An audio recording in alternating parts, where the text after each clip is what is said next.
The challenge nowadays is how to make sure to break the silos between these departments internally, because traditionally each department is using its own set of technology. As on the strategic element is how to make sure that the customer service department is not just a cost center, how we can move it to a revenue center. Step number one is equip them with the right data to understand if yes, this person is high value customer. So how to make sure that I'm aligning my sort of digital architecture with what I'm willing to achieve. Right. Okay.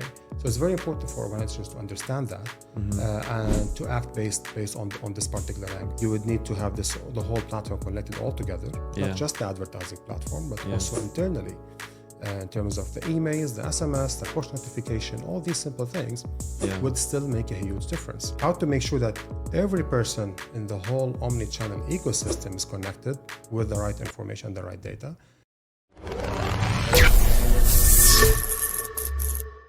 Hi, Mohamed. Hello, Ibrahim. How are you? Very good.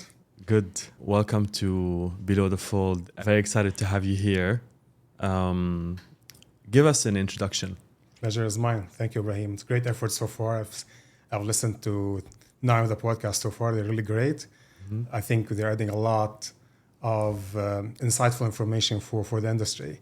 So a bit about myself. I spent almost 10 years in advertising and marketing across multiple agencies between Publicis, WPP, and IPG MCN. Obviously, we crossed paths back in Saudi. Yes. And myself and you, we've worked on a lot of exciting projects. Yeah. And lately, in the last 5 years, I'm working at Oracle in customer experience applications. I was assigned for go-to-market for customer data platform across MENA region. And recently, I'm focusing across all customer experience applications between UAE and Saudi. Impressive. Or mashallah, like we say in Arabic, right? Before we get into the topic of today, which is about data, which I'm pretty excited about, and I'm excited to hear your view as well, because I know that you're very passionate about this topic. I want to ask you a question that I ask most of my guests, which is, what do you think about the title of the podcast, Below the Fold? So I actually tested multiple people to understand what is it, including marketeers. Oh, really? Okay. Yeah, I would say almost 30% would understand. People who had this programmatic side of things would understand it more. Yeah. Personally, I like it a lot because, programmatic was my passion. I was handling it back in the agency days. So yeah, it really gets people to understand what's really below the fold. And below the fold could be multiple things, right? Not just only the viewability on display ad. It could be what can below the fold of data, for example. Of course. What are the insights we can get out of the data? And so on and so forth. So you can build a lot of stories. As you know, as marketeers, we're storytellers. So you can get a lot out of this. So I'm really excited. Just a small thing, disclaimer, everything I'm going to say here today is on my own views. It doesn't represent any of my employers' views related to marketing or data or technology. Understood. Very good. And I like your analysis of the title of the podcast. There is a technical definition, which, is the placement of the banner, right? Above the fold and below the fold. But there's also a metaphor, right? Or a metaphorical definition as well, right? Uncovering what's below a certain topic, right? Or deep diving into a certain topic. Amazing. Let's dive straight into it. So before we go into discussing what is the state of data today, right? Data unification, the availability of data, the data sources, data unification, aggregation, activation, etc. The tech, all of that stuff. I know you wanted to talk about the history of data, right? Or the progression of data. I think that the use of data goes back centuries, I think, right? Absolutely. Do you want to... so this is exactly what I was just talking about. So I actually did my own graph related to this. So it's basically the y-axis and the x-axis. Yeah. And you got like the data progression and the time. Right. So organization over time, we're investing a lot in technology since the 80s. It's not something new. Right. Of course, it was mainly on on-premise solutions. They were like storing the data, CRMs were there. Yeah. All the way into 2000. Yeah. 2000, we started seeing, of course, the internet emerged and customers started searching with the rise of search engines. So customers started to engage online and start checking and searching about a lot of this information about their products or services. So for the first time, the customers are sort of in control on what they want to see compared to just going to the shop, going to a car dealer, and so on and so forth. And then 2010, with the rise of social media, for the first time, we saw that data became sort of out of control from organizations. Why? Because customers are going on social media, are asking questions, are engaging. Yeah. Even the shift in terms of customer service, which we'll talk a bit about it later, started to have a shift from the regular CRMs that is just in the call center to social media, sort of social media centers, Right. social media customer service centers. Yeah. So where organizations start handling it, okay, it's much faster to handle complaints on Facebook or Twitter Yeah. back then compared to just waiting for the call center, which we used to wait a And lot these of times. platforms also developed the tools, right, for your organization to use to cater to customers, right? Exactly. Like Twitter had, or formerly Twitter, X today, had a Still like the old names, yeah. yeah had an extensive feature for customer care, Of course. right? Because it was much faster for customers Yeah. to engage, and particularly in the MENA region, because we're dealing a lot with, I would say, younger population who prefers things much faster. Yeah. And the adoption for these platforms were much higher compared to other countries around the world. Yeah. So this has created a new sets of data to handle. And okay, the question is, shall I move quickly and adopt these latest technologies? At the same time, what shall I do with the system that I have? Yeah. Nobody foresee that this will increase to that huge extent, and it might surpass the traditional systems. And this is what happened in 2020, that, okay, now we have a huge boom in e-commerce, multiple social media platforms, not only one, compared to what happened in 2010. At the same time, of course, handling the regular call center stuff. At the same time, even in e-commerce, you have a lot of referrals, a lot of multiple retailers who would sell multiple brands. So this is actually the first time data surpassed the data that customers are generating outside of the organization's control, surpassed on what is being controlled by the organization themselves. Right. Yeah. So, and now we're 2024, the generative AI, ChatGPT. Yeah. So is it being monitored? Is it? In terms of customer engagement. So today, Yeah. if I'm asking ChatGPT, what do you recommend the best SUV for my family? Yeah. Okay, are the car dealers looking into this kind of data? Right. So this is sort of a missing element on the customer engagement that probably organizations should look at. Yeah. Of course, within time, always we prove that there's a way to monitor and understand customers engaged on multiple platforms. What I'm saying is, customer engagement is increasing a lot of platforms, Right. and organizations are focusing on how to get all these engagements into one place, understand the customer insights. Right, right. So there's a lot of engagement towards a certain product outside of the organization, outside the realm of the organization, right? On social media, on AI, on generative AI, which is not necessarily always accessible, right? Exactly. To these organizations. Indeed. So then organizations with the challenge nowadays is, all right, so there's a lot of these platforms, and of course, most of them are walled gardens. Yeah. There's certain ways to extract the data, but then is it the same way that I wanted to see on my actual systems? So compared to, let's say, if someone goes on social media platforms or search engine will engage with multiple websites or even my website, is it the same way that the customer goes to my shop? So there's two different ways of collecting data. So, and now then how I can cross-check between what is online, what is offline. Yeah. That's what we call identity resolution, to make sure that Ibrahim is the same person Yeah. who received the email, who engaged on the commerce platform, who went to the shop, and so on and so forth. So the accessibility of the data is one thing. To finding the right identity, of course, with all of these tighter regulations nowadays, making things much harder. Yeah. At the same time, having the right and the real-time element, Yeah. especially with the fast-moving, I would say, type of services or products that needs sort of the immediate or the real-time element to make sure to influence the customer decision on buying. in buying a certain product or service. Interesting. And who do you think is doing it better than others? Because I feel like from from the availability of data, one, two, the very importantly is the planning cycle or the path to purchase time, right? To make a purchase. I feel like the longer the window, the longer the path to purchase, the more there's opportunity for organizations to influence, use data, activate it, and influence the path to purchase, right?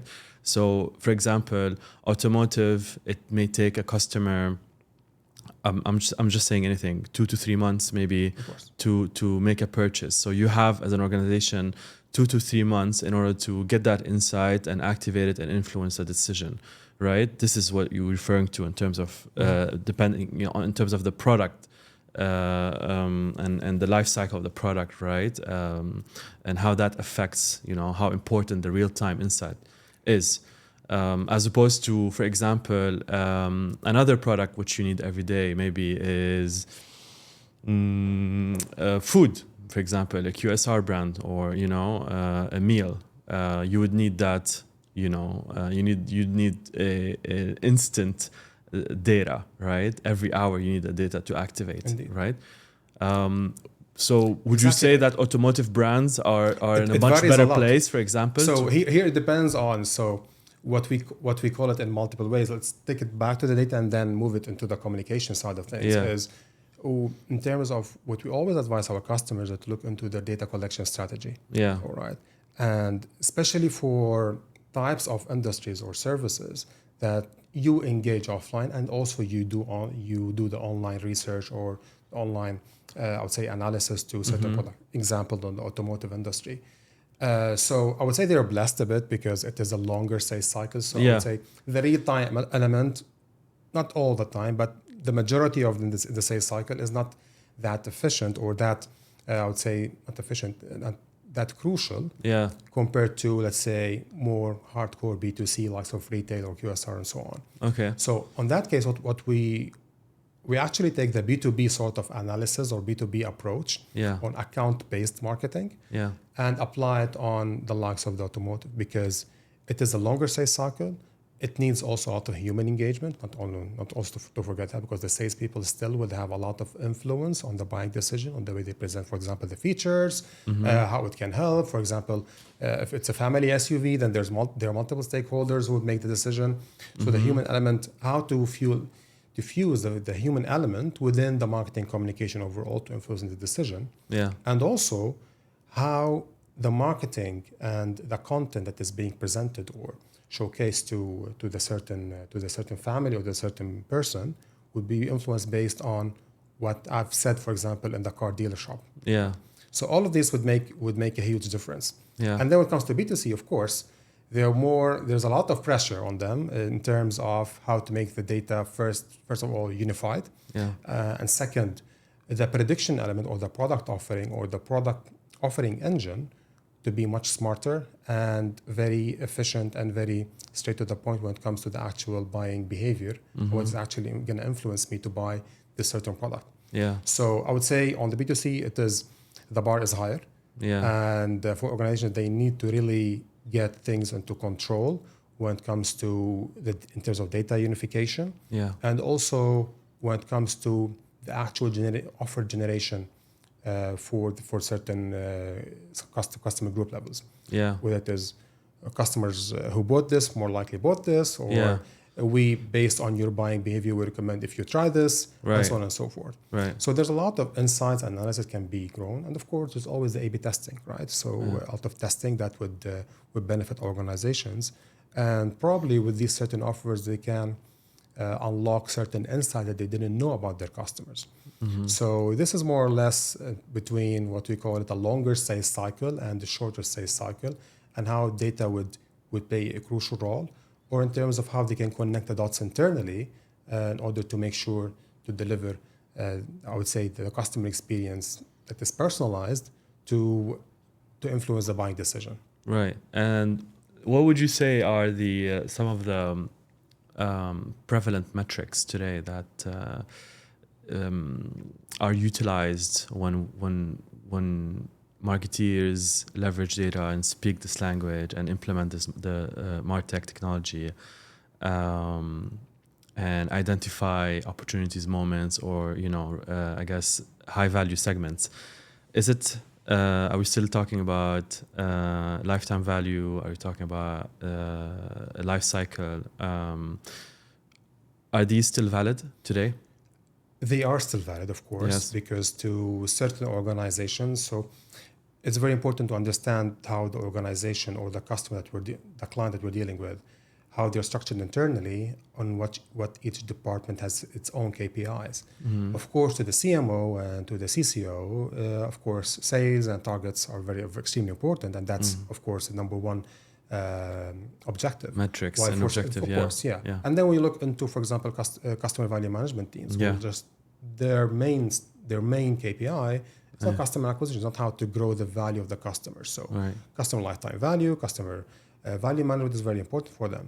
Yeah. And then, of course, for the acquisition departments, of course, how many new customers I can get. Yeah. So, of course, the tactic and the conversation and the metrics are very important. So, for example, the other side, you will say ROI, of course, is very important. How much I'm spending compared to how much I'm getting. So Yeah. this is the second element. And of course, the nature of the industry. Right? Yeah. So if it is a service industry or it is completely a product-driven industry, Yeah. It makes a difference. So, and speaking about marketing technology and how things can be connected to these organizations, the challenge nowadays is how to make sure to break the silos between these departments internally, because traditionally each department is using its own set of technology. Yeah. And nowadays, there's a very blurred line between all of these, I would say, departments. Departments are our own organization, but for the customer, it's not the case. Yeah. And I would say one of the missing elements is always what marketeers are missing a lot is the service element. Yeah. Okay, if the customer is calling and he's pissed off, Yeah. and which happens to Yeah. all of us, Yeah. and okay, if the customer service agent would solve the problem, Yeah. why not this customer service agent can upsell or a new product or new service. Right. And the Right. customer service agent doesn't always know that the customer could be perhaps a high value customer as well, Exactly. right? Exactly. Yeah. So smarter organizations, and some of them actually started doing that, Yeah. is on the strategic element is how to make sure that the customer service department is not just a cost center. How we can move it to a revenue center.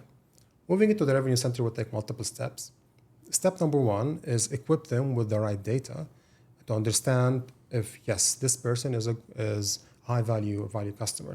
If he's a golden customer, let's say in banking or in airlines or so on and so forth. So yes, on this case, then after solving the problem, offering him, for example, to upgrade to business class with half the price, okay, because they've seen traditionally upgrading, for example, twice a year or compared to person always. Are you referring to Yeah. an airline? Yeah, not in the particular airline, just Yeah. as an example. Yeah. But in this case, if the customer service agent can do that, and he would Yeah. understand sort of the capacity of this particular flight, Yeah. so he or she can generate an actual additional revenue. Yeah. So the cost center will move completely to generating more revenue for the organization because he solved the problem and the customer is happy. So let's move this customer to add more revenue to the company. So this is one of course the conversations that is having across multiple organizations, and they start adopting that because it's going to increase the revenue for the organization, which is definitely a target for the C-level. The customer service agent has become today a salesperson, able to upsell, cross-sell. Not per se a salesperson. If he's solving my problem as a customer, I'm solving my problem, and he's offering me something exciting. Right. So why not? Right? Yeah. Because it's also linked to the capacity. It's linked to a certain offer that he has. Right. And which is also so. Let's probably put it into a picture. So there is definitely first the data element. Yeah. There's definitely the offer element. Yeah. And which is linked also to the capacity. Yeah. Right. So these three main elements, the customer service agent should be equipped with them in order to make the decision, because the offers would be preset for him or her to decide from.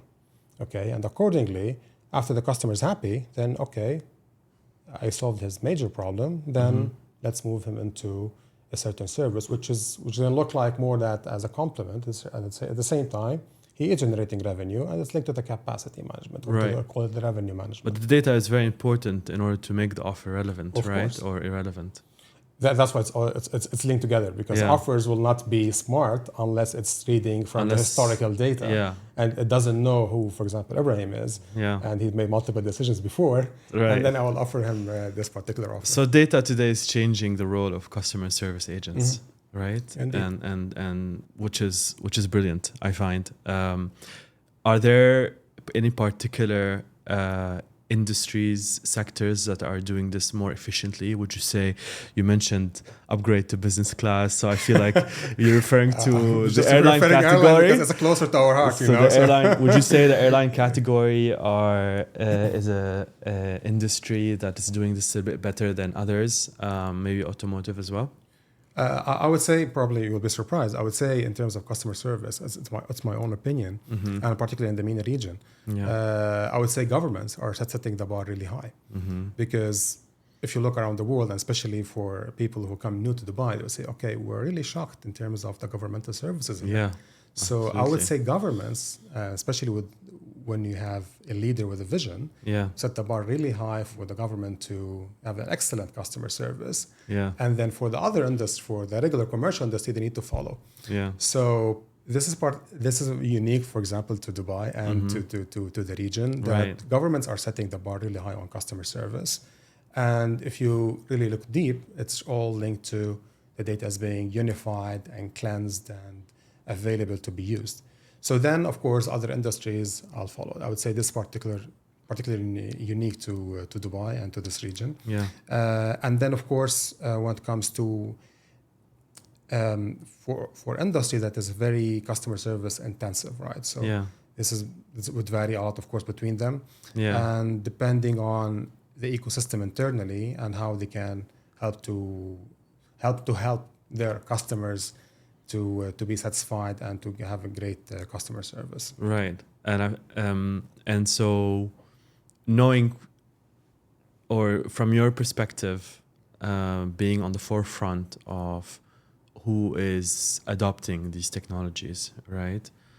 Who's making progress, who has massive headroom but needs a little push, which industry would you say today sits or has access to a substantial amount of data and is able to, I guess, make a strong leap forward, right? That is not doing it today.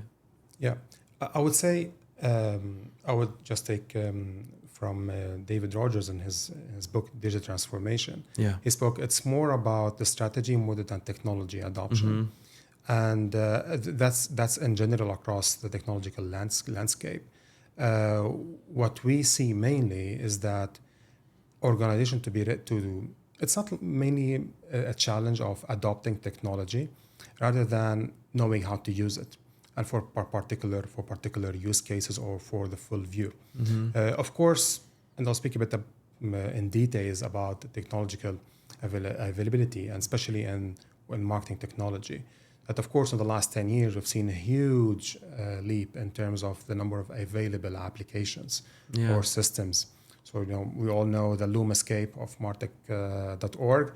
We started with 300 applications 10 years back. Today, I think we're more than 10,000 applications. So, which means as organization, you have a lot of applications to select from. So how to know which one is the right one for you? And of course, we got during COVID, organizations made a lot of decisions and bought a lot of these systems and softwares. And then whether it is a quick decision to buy or probably to build as well. So then today, they said, according to Gartner, that investment dropped a bit on marketing technology from marketing standpoint. And also in terms of usage, this also dropped, because there are a lot of systems that organizations don't know what to do with.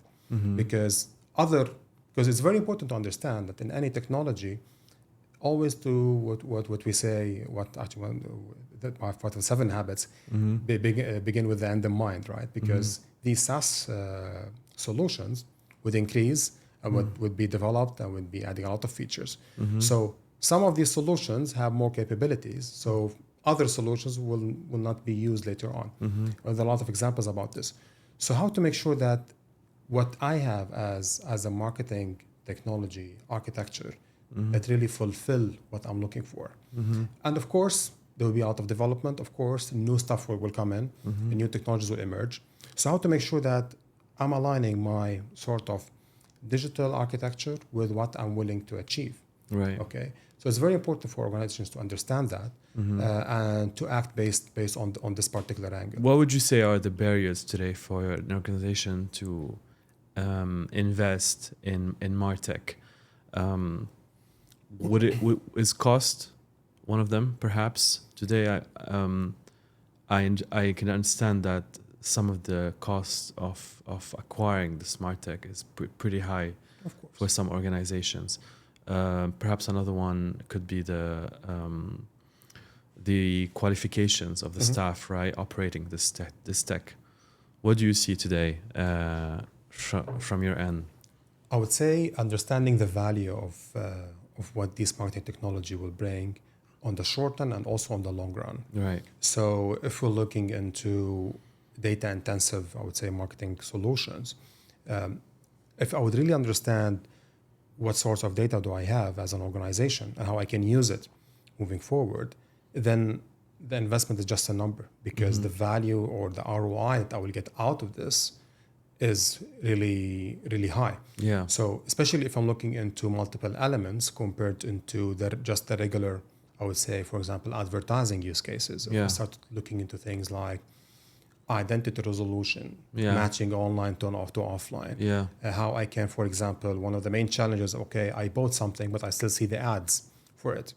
If I can stop that, in this case, I'm bringing some media efficiency to my budgets. If I link service to marketing as well, then we can achieve what we just spoke about in terms of customer service, excellency and cross-selling. And also when it comes to unifying the data as well, if the offer engine will get smarter, which means I can get more and more offers. Right.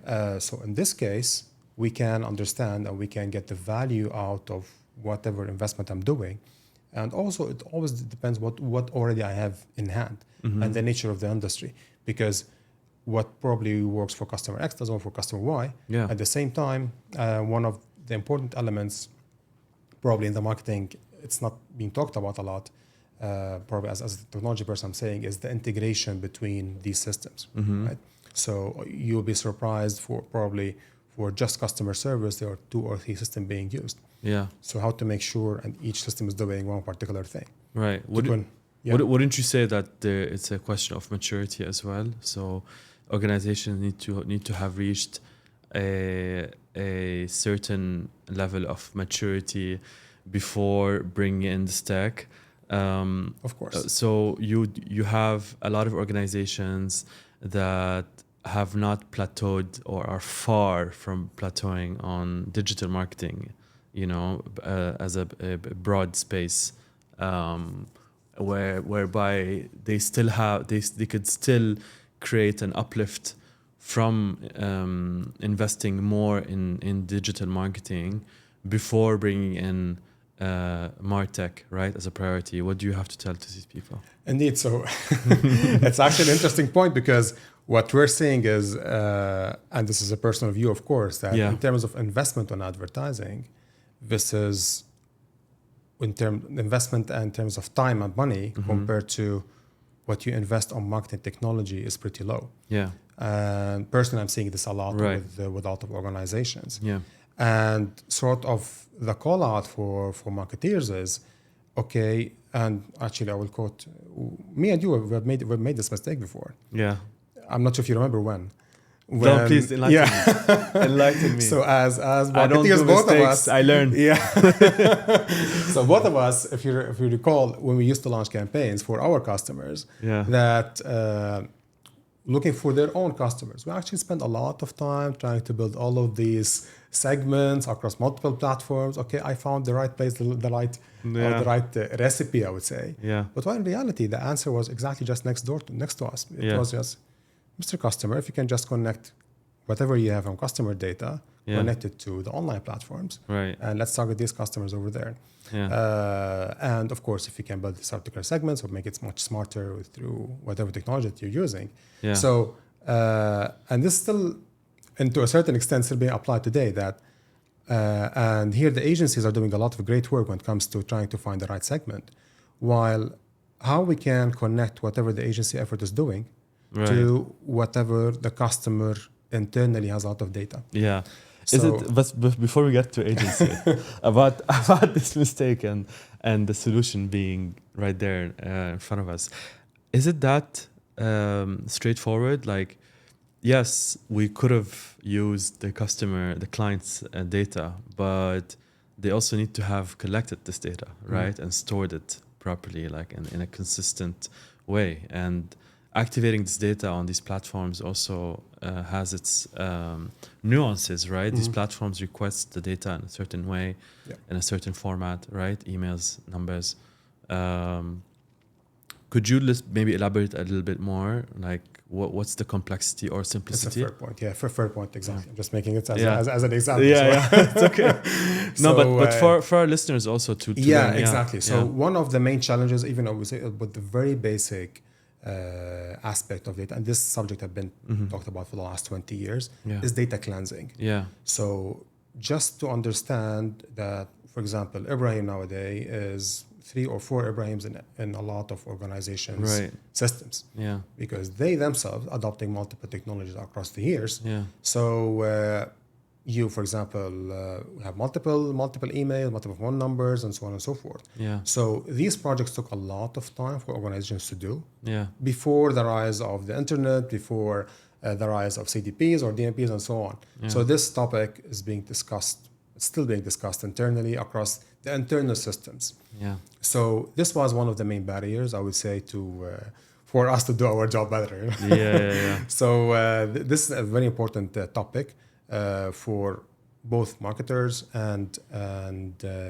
IT data team to understand. And this is a main barrier that why today we're not seeing the personalization up to the level that we all aim for. Right. Especially with customers who have been traditionally mainly like an offline engagement compared to the Yeah. online or the digital natives. Yeah. So this, to answer your question, this is the main barrier, is Right. the data duplication Yeah. within the system, Right. systems internally at any organization. Right. So even if the organization is sitting on substantial amounts of data, if the data is not organized, is not consistent, it's really hard to activate it in an efficient way. It's really hard to be effective when activating this data. Of course. Going back to now the agencies and the agency's role, right, in accelerating data Martech adoption, you were going to touch on that. Yeah. So just in a way that the great thing about the agency, and I really enjoyed the 10 years I spent over there, and taught Yeah. me a lot, Yeah. as the level of understanding for the customers and for the industry that we develop in the Yeah. agency. And I would say it's very unique to the way it works. And we saw a lot across our careers that people who spent some time in the agency went to the customer side and really made a lot of effort and a lot of great achievements. Yeah. Because they understood the customer's business a lot, and they Right. can really flourish over there. So yeah. They understand how the platforms work of course, too, right? So there was speak both worlds, right? Yeah, In terms yeah. of marketing and Yeah. and advertising at the same time, to in terms of the customers' marketing efforts. So this is particular element. So it is what I would say, and started saying it with multiple, I would say, consultancies or agencies who are trying to approach marketing in a new way, is to understand more on the possibilities that data can get them into, right? So one of the main things we always talk about, like, is campaign planning still valid today? Yeah. I mean, the traditional campaign planning, of course, still that if there's a launch of a new car, there's a launch of a new service, that of course still be valid. Yeah. But if the customers are always on looking for the certain products, or always Yeah. on looking for the service, or there's a need for the service, do we really need to just plan a campaign for a couple of months and that's No, it? of course not. Yeah. So Yeah. this is one of the main elements that brought sort of a disruption to the way communication is being handled. Yeah. And then in order to achieve that, you would need to have the whole platform connected all together, Yeah. not just the advertising platform, but Yeah. also internally in terms of the emails, the SMS, the push notification, all these simple things Yeah. would still make a huge difference. Yeah. And connecting it to whatever we're doing on advertising and marketing in terms of content generation as well, and on social media. And then also another piece which is still being sort of missed is what would be the sales and the service team view on what marketing is generating for them.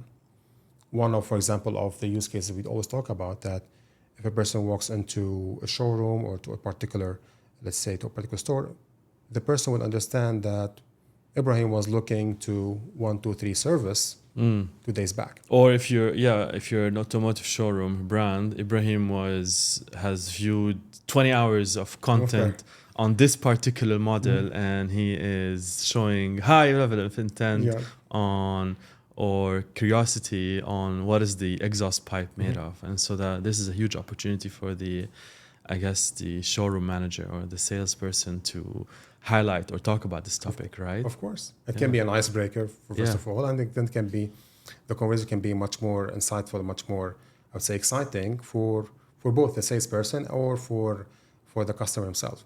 So in these sort of the connectivity between all the touch points would really deliver what we call the omni-channel approach. Experience. Because the omni-channel is not only what I'm targeting on social media 1, social media 2, social media 3. It's always also about what is the zero moment of truth. Is it like the salesperson?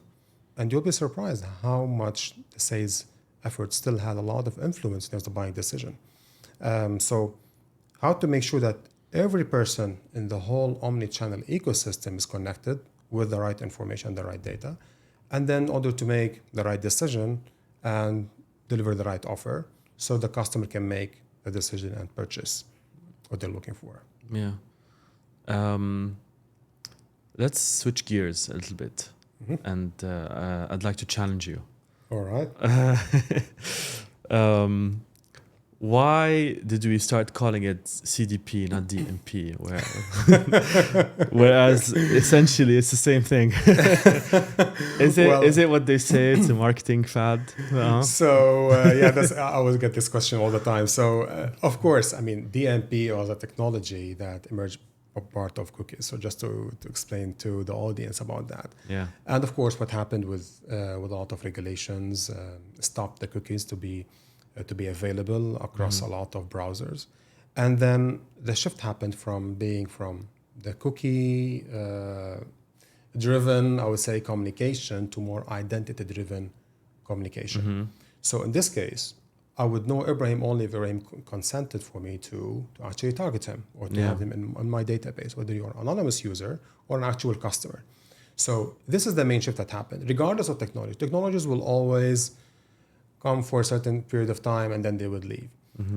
That's the nature of technology, right? So, or in terms of adoption, it will increase and then it will drop a bit. So the main thing and the call probably for marketeers nowadays is, if you've spent all of this time on these platforms to understand them and to ace the way you launch your campaigns, why not to invest the same effort on your own platform? Yeah. Okay. And then where CDP is give this chance to organizations for them to understand how they can build the right customer profile connected to in the internal system that they have in order to have this enterprise view of the customer data. Right. So this is the main shift that, DMP was just an advertising, I would say, tool. The shift nowadays is CDPs is more like internal and external data, let's say, unification engine, at the same time marketing engine. A lot of CDPs now, they have an offers engines embedded with them, also connected to the marketing automations and to the personalization across the app and the web. Right. So this is the shift in mindset. Of course, the leap was massive because just talking about pure advertising use cases, but now we're talking about more holistic and an omni-channel approach. Yeah.